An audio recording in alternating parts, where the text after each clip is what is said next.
Hello and welcome back to First Thoughts. I'm Simon, that's Justin. He's late to the party. Getting something out of his car. Not sure what he's doing. He's taking his own sweet time. He's doubling back to the car. Had to make sure the door was closed. Alright. And now he's opening the door. And now he's sitting down. And now Justin's joining the podcast. Welcome, Justin. Starting the podcast without me. Horrible. Well, that was a movie. Today we're giving our first thoughts on Anemone. Anemone. Okay, don't hurt yourself. It's the debut feature film by the son of Daniel Day-Lewis, Ronan Day-Lewis. It's starring Daniel Day-Lewis and Sean Bean as estranged brothers. Just talking Hey. for 2 hours. Hey, there's a lot of not talking. There's a lot of not talking, especially right at the beginning. So, yeah, if you haven't heard about it, that's the whole thing. So, yeah, I mean, anybody that's interested in seeing this movie, it's either because of the cast or because of the director. The plot, the trailers, nothing really screams, hey, watch this movie. It's more the people involved and that made people interested. And then I think it did fairly well at festivals, but it's done poorly everywhere else since then. So, yeah, we saw it. I'm thinking that the non-spoiler section is going to be fairly short here. And then we'll get into spoilers for who knows how long. God knows. Okay, so yes. This movie clocks in at 2 hours and 5 minutes. Could have been shorter. Yeah, sure feels like 2 hours and 5 minutes. It could have been shorter. So, okay, like I said, it's primarily following Daniel Day-Lewis and Sean Bean, who are these brothers, but also there is a wife and kid back home that we keep cutting back to, and I didn't think we needed to do that. I thought they added nothing. There's also a lot of very artistic shots, and I'll say, man, this movie is beautiful. This is a really beautiful movie.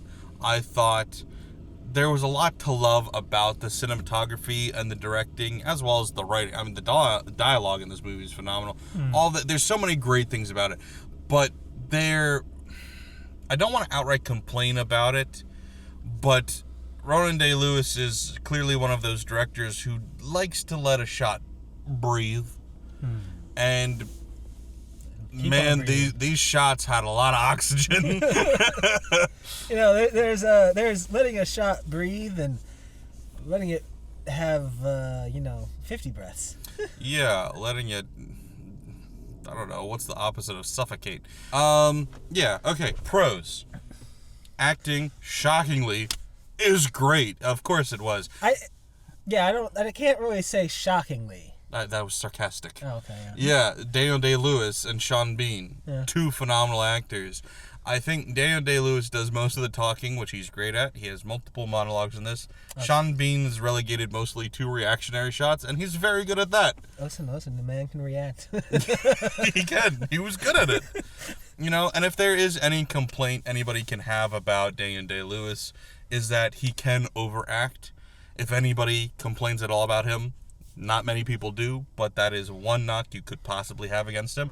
And I thought this was a fairly subdued performance by him. Maybe a little moment that's big here or there, but for the most part, he's just talking, and he does it very well indeed. I mean, but the whole cast is really good. The dialogue is very interesting. Like I said, there was a couple of monologues that are very well written, keep you very interested when they're talking.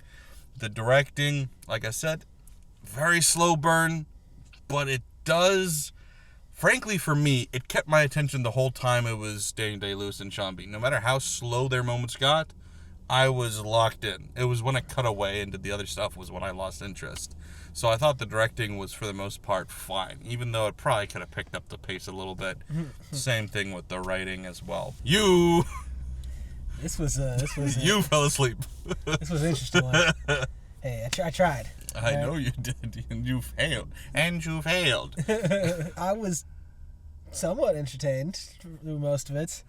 Are you not entertained? A little. Could be better. I was definitely interested in seeing what Daniel Day-Lewis and Sean Bean had going on together. Definitely well acted by them, and when I could make out what they were saying, They were easy It to was- understand most of the time. Most of the time. I wouldn't say all the They time. weren't strong accents. No, It's just northern England. There's every once in a while they'd hit a couple of sentences in a row, and I'd be like, I think I caught the gist of what you said Yeah. there, but oh god, I missed some words there. It was more mumble than accent, I Yeah. think, in those moments, yeah. Yeah. No, I really much enjoyed their performances. There's a lot of interesting choices in this film. That's maybe it's more of a filmmaker's movie and less of a average guy's movie. It definitely is. But my concern and or critique about it is the amount of weird things they do. And we'll get into what I mean by weird things and what you mean by that as well in spoilers, because I don't want to say anything now, but like for the most part, other than one moment early in the movie, you're like, okay, so this is a sit and talk or a walk and talk movie. We're not really showing much other than, oh, look, that's crazy good looking scenery, and oh, look, here's a nice shot of them sitting here talking. But then there's one moment early on where you're like, well, what was that about? And then nothing for the next hour and a half. And then right near the end, it gets really weird again. And it's like, if you were gonna, it felt weird that I was like, we didn't do one or the other. We were kind of like trying to do weird things but ran out of ideas for it. Yeah. Or something. I don't know. That's the part of this movie that felt rookie-ish by Ronan Day Lewis, where it was like the pacing and the commitment to the bit. Just both of those felt like a little amateurish, but still promising, where I see a movie like this and I go, I'm intrigued. I would like to see more, but hopefully you've learned a couple of lessons along the way. But yeah, definitely an artsy guy's movie here. Much more up my alley than yours. Yeah, that's fair. I never know exactly what to expect from a Daniel Day-Lewis movie. You know, I expect it to be dialogue heavy. You know, I expect it to be shouting at some point. Yeah, shouting at some point. Well acted. You know, maybe some animated acting. Yeah, character driven. This is that, just in one of the stranger ways I've seen in my limited movie career. I legitimately enjoyed this movie. I have critiques for it.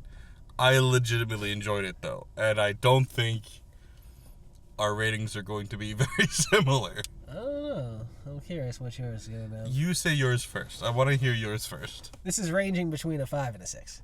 Okay. I'm trying to figure out. I'm surprised you're that indifferent positive, actually. I didn't hate it. I just thought it was weird. And then. See, you gotta embrace the weird things in life, Justin. You gotta enjoy it for its uniqueness. And I can do that to an extent, but oh gosh, what the heck?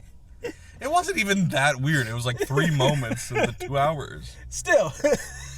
Really, frankly, like 2 moments in the 3 hours. It's just one more questionable moment. Yeah, nothing crazy weird, but it was just some odd stylistic, artistic directorial choices that's left me kind of head scratching. I wonder if you'll like it more after we talk about it in spoilers, or if that won't matter at all.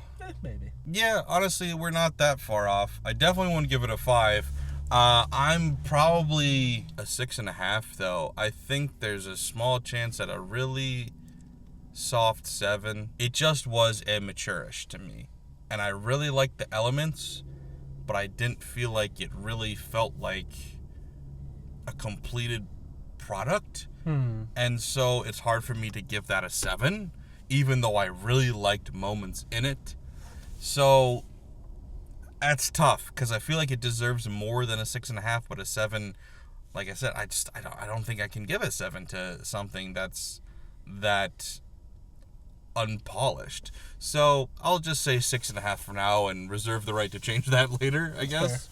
Yeah, so I guess we weren't worlds apart. I don't know. I feel like to get under 5 for me, I got to start actively disliking your movie.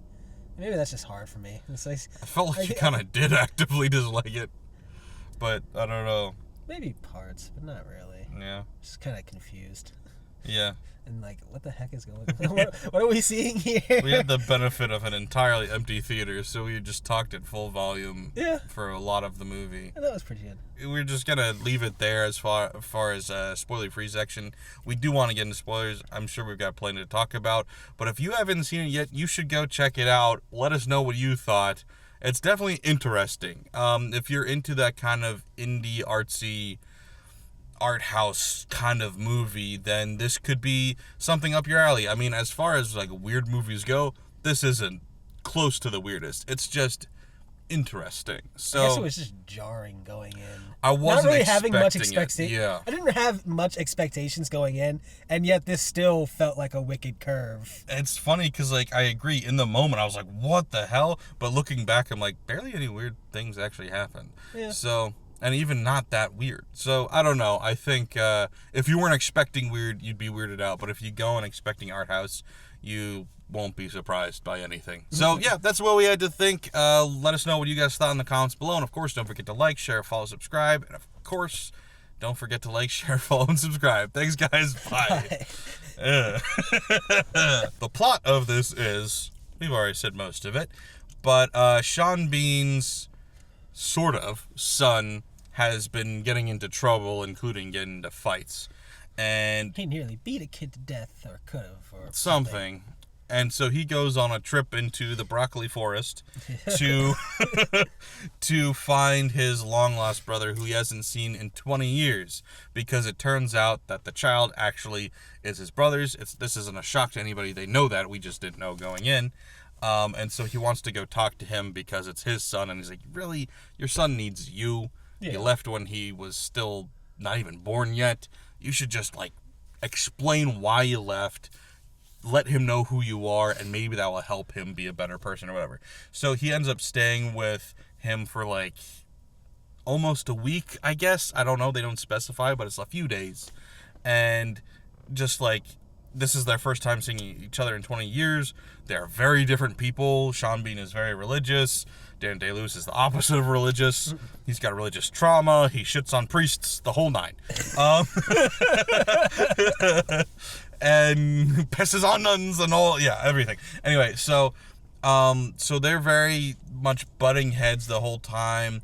Like, he's like, hey, I love you, bro. And he says, go fuck yourself, kind of thing. So, yeah, it's an interesting relationship that we get to see play out for a few days, because you can tell they both genuinely do care about each other, but Daniel Day-Lewis's character is very much in a broken place with a lot of trauma and wants to be left alone. And Sean Bean does a very good job of mostly just sitting and listening, because that's the best thing you can do. Is this guy just needs to let out whatever he's holding on to. That, the venting, and the occasional guy-to-guy communication method of just, punch each other in the face, rolling around in some mud. Yeah, I thought you were going to say, or sit and not talk for 5 hours. Well, I mean, that also works. That's also great communication. Yeah. That's how we figure out if we're on the same mental level, Yeah, but so the three weird moments, and like I said, one isn't even that weird. It was just out of nowhere, it felt like. But I guess in the grand scheme of things, you knew there was a storm brewing the whole time. Yeah. But then it turns out that, like, I was going to say baseball size. It's larger than baseball size hail. It's crazy. It's like softballs. Yeah, coming through the windows, blowing up cars, knocking people out, somehow not killing anybody. And somehow not smashing most of the windows. No, like, broke them a little bit, cracked it, but not smashing them wide open. Especially the sunroof he had. Yeah. I was like, I thought he was going to die. I was, like, waiting for him, because he, like, had that moment where he looked at him and looked up, and he was like, oh, I'm ready to die. I thought was like, one of the people that was seeing these was going to get hit or smashed or something. But anyway, so that kind of came out of nowhere. It was like, a biblical plague level ice storm. It was just like, what is happening? And then the other two moments are early on. I think it's the first night Sean Bean stays with Daniel Day-Lewis. They fall asleep, and Daniel Day-Lewis rolls over at one point and looks up, and there's like a floating ghostly woman who looks like she's underwater or something at his bed. And he doesn't react or anything, and then the scene's over. And then late in the movie, right before the hailstorm actually, they're asleep on the beach, and then he wakes up in the middle of the night, or has a dream. I'm leaning toward dream because he teleported. Yeah. And he goes over this dune, and there's a lake with, it looks almost like, a child drew a horse kind of thing, except for one got a dick and balls and the face of a human. And then when he gets close, you can also see its insides. It's like translucent, and you just see it's like a single cell organism. Those 3 moments, but especially the 2 hallucination moments, really feel out of left field. So when it first happens, you're like, oh, okay, that's that kind of movie. And then it doesn't happen for another hour and a half almost. And you're like, okay, so this is just a sit down and talk movie. What was that first moment? And you don't really see any explanation for it until eventually the kid goes to the attic and is going through pictures, and it looks like one of the pictures. And so it looks like, oh, so it's his mom, aka his ex-wife. Right. And that's who was like a younger version of her or something floating. And so it's like, well, what's that mean? And so here are my attempts at explaining those moments. Not excusing the way that they're used, just explaining what it is. I think the moments are trauma. I think the whole movie, in various ways, are visual representations of what's going on in his emotional and mental state. Yeah. Hence the brewing storm that gets to a point. So this whole time, it's like getting worse and worse. And you see in certain scenes, they're having conversations, and he's getting emotional, and the wind picks up, and then they're like, all right, conversation over, and he walks away. Yeah. So I think the weather is directly linked to his mood. And so I think that hailstorm was like the dam broke on his emotions, because then right after that is when he beats the shit out of Sean Bean. Yeah. And so it was like that was connected, it felt like. And then I think, so he wasn't thinking about his ex-wife or whatever, ex-whatever. I don't know if they ever got married, but he wasn't thinking about her at all. And then, lo and behold, Sean Bean shows up and goes, hey, here's a letter from her, think about her. Yeah. So he has a vision about her. It's like a bad dream. And then he's talking about his trauma from when he killed people during the war. And then he has this vision of the horse. How does the horse represent the trauma of killing people in war? I don't entirely understand that, but I feel like that has to be connected as far as some sort of physical representation of that trauma. Whether it's because, we saw the childlike drawings at the beginning that were depicting war, and so maybe that's what he's thinking about, is like the loss of childhood innocence or something. I don't know. I'm spitballing, but that's my explanation for those moments. I still think they're too few and far between. I think if you're going to tell that kind of story, it should be throughout the movie and escalating. Right. Not one moment at the beginning and then 2 moments right at the end. But I think that at least makes it make sense a little bit. Well, it does seemingly clear up some things, but yeah.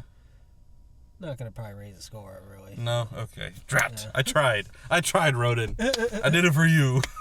Yeah, I mean, it's still not a great movie, but I think I like thinking about it more in that allegorical way, because the movie does not present itself that way for the majority of it, but I think if you take the weather into account, that lasts longer. Yeah. Also, you know what? I did forget about the dead fish.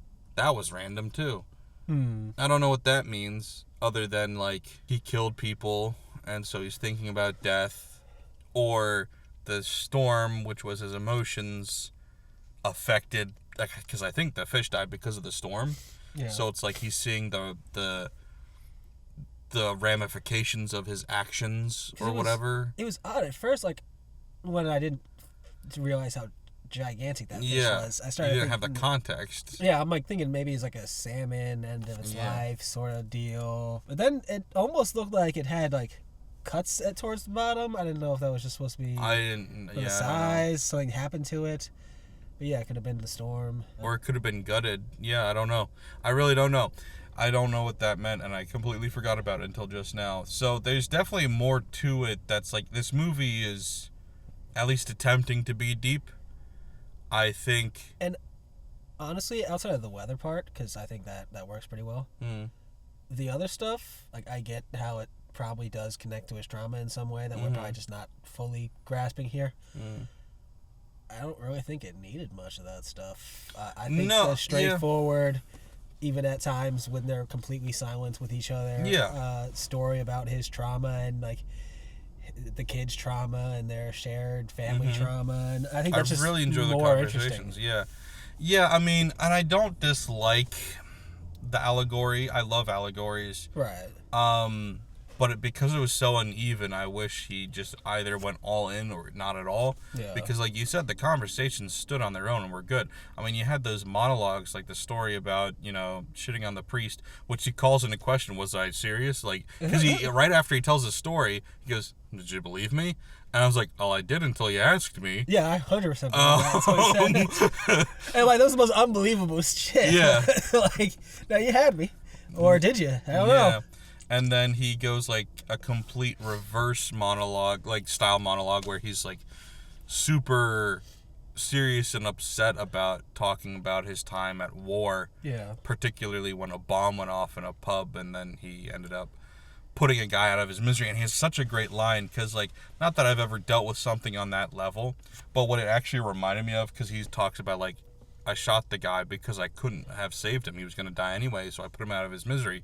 And then he doubles back and goes like, maybe I could have saved him. I don't know. Maybe I could have saved him. Maybe I couldn't have. Maybe I killed him because I wanted to. Maybe I hated him. Maybe I was sympathetic. And he's just like, I don't know anymore. And it reminded me of, like, when anything happens. Like, so years ago, when I was driving, I was going down a hill during winter, and the guy in front of me hit an ice patch, couldn't stop, and hit and went over a railing. So I said, before that happens, because I can't stop in time, I'm going to go off the road, so I don't follow him over there.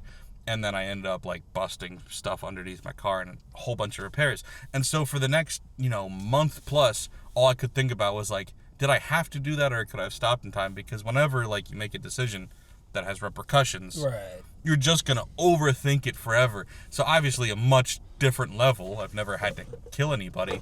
But, like, give me 20 minutes. But yeah, so it's like, that was just such a cool, genuine moment I loved in the dialogue and the delivery of Daniel Day-Lewis, where it felt really genuine, where, like I said, it's not that big over-the-top stuff you see him do a lot. We're like, I lost my boy! I abandoned my child! Yeah, like, he wasn't doing any of that. He was just, like, sitting there, like, I don't know. And then he was like, hey, we've all done stuff that we regretted. He's like, I didn't fucking ask, Dude, I didn't fucking ask for your approval or your opinion. I'm telling you how I feel, and that's all I'm doing right now. Yeah. So it was a really cool story that was unfortunately fairly uneven, but had a great cast and some really, really good moments. So I enjoyed it. I don't know that I would go back to it a bunch, but I would want to tell a couple people I know to see it. You probably don't. I don't think I have anyone that would really want to see this. Yeah. But maybe one day, going through Daniel Day-Lewis' catalog, I'd see it again. Yeah. Just to see his and Sean Bean's performances. I think that's all that we have to say about that. It's a very interesting movie. Not a great movie, but interesting. I'm not mad at Daniel Day-Lewis for coming out of retirement for it. Like, I think there was... Yeah. There was, I think, a thought, too, of people being worried it was going to ruin his legacy. I'm never worried about that for artists. I think, like, just keep making stuff as long as you want to. And in this case, he wanted to make this for his son, and he delivered. Like, if you come away from this movie thinking it was terrible, you can still at least admit that he was good in it. Like, Daniel Day-Lewis was definitely not the reason you would dislike this movie at all. No. So, yeah, 6.5, maybe a 7 on a good day for me.